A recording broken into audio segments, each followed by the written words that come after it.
Now I'm going to create an open house Zapier because that's what I do a lot of. And so this is my Zapier account for Glendale Digs, and I'm going to hit the button make a new Zap.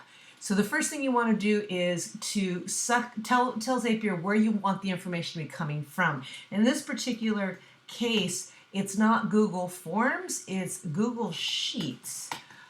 Which I know sounds weird, but that's the way it has to be, because when you fill out a form, the results of the form goes into a Google Sheet. And what we're going to do is when a new row is added to our sheet, we want this Zape to be triggered. So new spreadsheet row, I'm going to save and continue.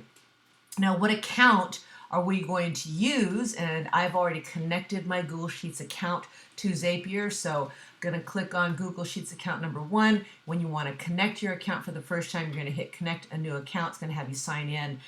It's actually pretty simple.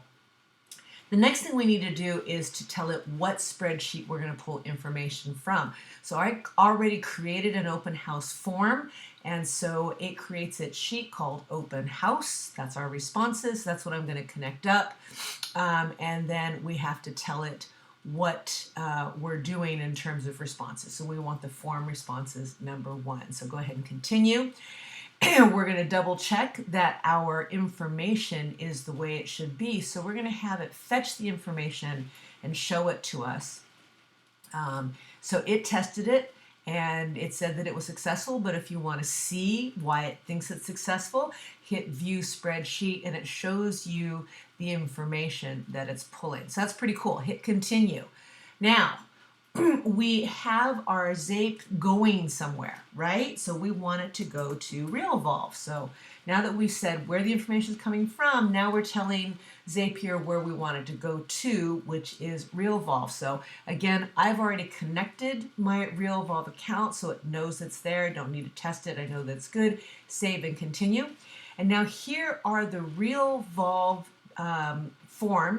fields, and we're going to tell Zapier which of the fields in our form are going to go into Realvolve. So full name is a field within Realvolve, and I want the name field of my form to go in there. So we're mapping. This is what it's called, is mapping. You did this when you imported your database.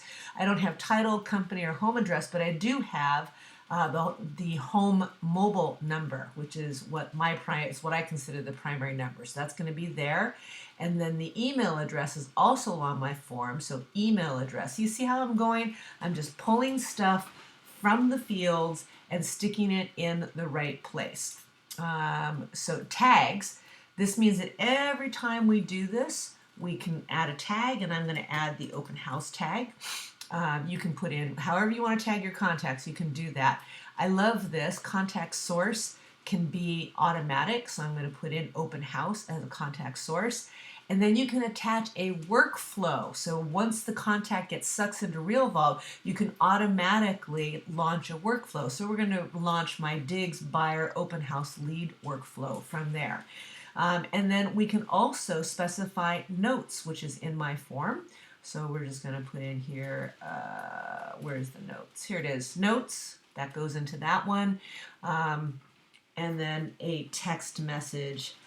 Thank you for visiting our open house. Something like that, okay? So that's what we have. Hit continue. And here is the form as it looks like. We can test it. But this is what we created, okay? All right, so create and continue, and we go ahead and finish. Name my Zap, test open house Zap, right? And we could turn it on, which I'm not going to do because I already have all of my Zaps turned on. So that is how you create a Zapier to suck information from a form in Google Forms into your Realvolve account. Hope that helps, guys.